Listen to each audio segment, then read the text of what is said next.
Jau pats pavasario darbymetis, o svarbiausias rūpestis, kaip atnaujinti žemę šiltnamiuose, pakeltose lysvėse ar daržuose. Ir taip atstatyti natūralius procesus dirvožemėje.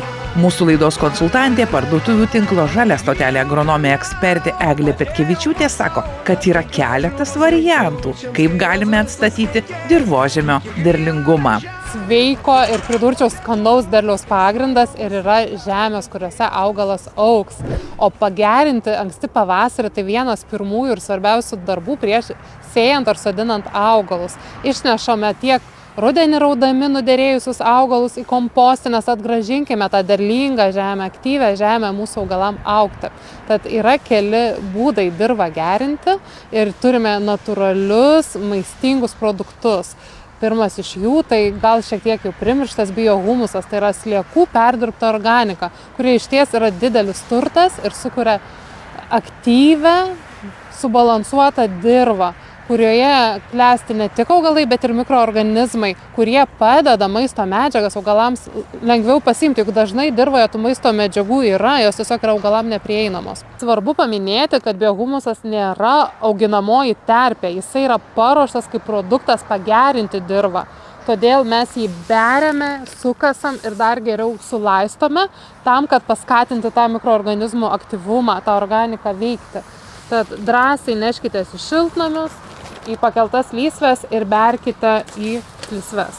Dažnai nėra aišku, kokiomis proporcijomis pilti biohumusą, tai nėra griežtos taisyklės.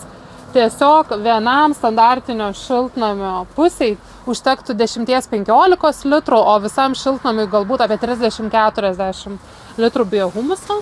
Tiesiog išberti, prieš sodinant ir sukasime, o jeigu dirvą gerinsime jau vasaros viduryje, tai barstysime tarsi mulčių aplink augalus ir lengvai įterpsime jų augimo zonoje.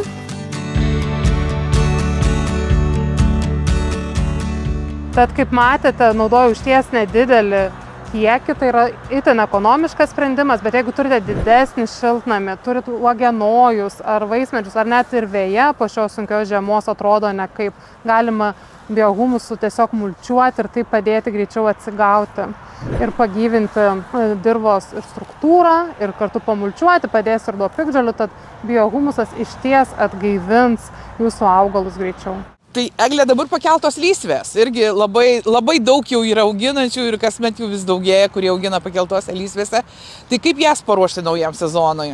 Išties labai aktuali tema. Mano pakeltoje lysvėje yra daug daugiamečių augalų ir paslūgusi žemė jau ne visai gerai. Tad nebeikasinėsiu giliai ir neperkasinėsiu, tiesiog užmulčiuosiu. Ir taip pat turiu natūralų produktą gerinti savo lysvę žemėje, tai yra kompostuotas arklių mėšlas. Jeigu biohumusas pagyvina ir užkuria mikroorganizmų veiklą, tai kompostuotas arklių mėšlas yra ta maisto medžiaga, kuri įneša ilgam. Tai nėra vienkartinis ir greitas efektas, bet pamulčiuojam, papildom žemės, pagerinam struktūrą bei duodame maisto medžiagų ilgesniam laikui. Kompostuotas arklių mėšlas itin tinka visiems augalam, bet itin juos mėgsta agurkai, cukinijos, moliūgai, pomidorai, tie, kurie mėgsta tokią riebę, organikos pilną žemę. Pakeltas lysves galime papuošti ir sodo dekoracijomis. Eksperimentavo, bet tiek su įvairiomis dekoracijomis. Sėsime žirnius, vėliau nasturtės tam, kad liptų. Pernai irgi labai gražiai atrodė. O daugiamečiai augalai itin džiaugsis kompostuoto arklių mėšlo, nes noriu pridurti, kad galima jo pilti ir daugiau, kadangi nors jis ir labai maistingas, bet skirtingai negu trąšos, tai nenudegina augalų, nereikia bijoti per daug, ar kad prisilies prie augalų, jie klestės, o nenudegs. Tad drąsiai pasikelkite ir turėkite tą maistingą bazę, pagrindą būsimam derliui ir itin gražiem augalam. Žalios stotelės komandos sukurtos lysvės yra daugiametės, neišsilenkia, puikiai išlaiko formą, yra įvairių dydžių. Aš pati auginu net daugiau negu mes turime čia, auginu jau 3 metus. puikiai dera prie mano šiltnamio, atitinka mano poreikius, lengvai viską pasiekiu. Lysvės yra kokybiškai nudažytos milteliniu būdu, užtenka tik tai jas nuplauti, atrodo kaip ką tik surinktos.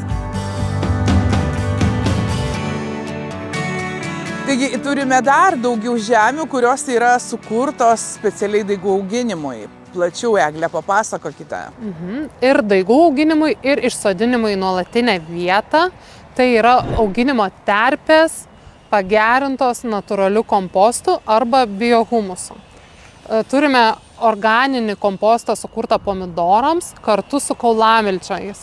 O kaulamilčiai yra natūrali trąša, kuri lėtai atpalaiduoja fosforo, kurio labai reikia pomidorams megzti, derėti ir duoda tą puikų skonį, kuriuo po to ir džiaugiamės skindami savo pomidorus. Tad rinkdamiesi natūralią terpę, kompostinę, sodiname augalus ne tik į durpę, kuri neturi nei struktūros, trumpai išlaiko maisto medžiagas, tad pasirinkdami organinį kompostą su kaulamilčiais užtikrinate tą ilgalaikį ir tvarumą, ir augalo sveikatingumą. Taip pat tinka netgi ir vienmetėm gėlėm auginti, kadangi gėlėms žydėti reikalingas fosforas. Tad labai universalus pritaikymas, bet aišku aktualiausia kalbėti apie pomidorus, kas mūsų daržininkams šiuo metu yra aktualiausia. Bet lygiai taip pat, jeigu mėgstate biohumusą, ne ką prastesnis produktas yra ir žemės praturtintos biohumuso. Biohumuso mišinys pomidoram, paprikom ir baklažanam išsiskiria tuo, kad skatina aktyvų startą čia ir dabar. Pasak agronomės Eglės Petkevičiūtės, šie žemės mišiniai aktyvina šaknų augimą ir augalų vystymąsi.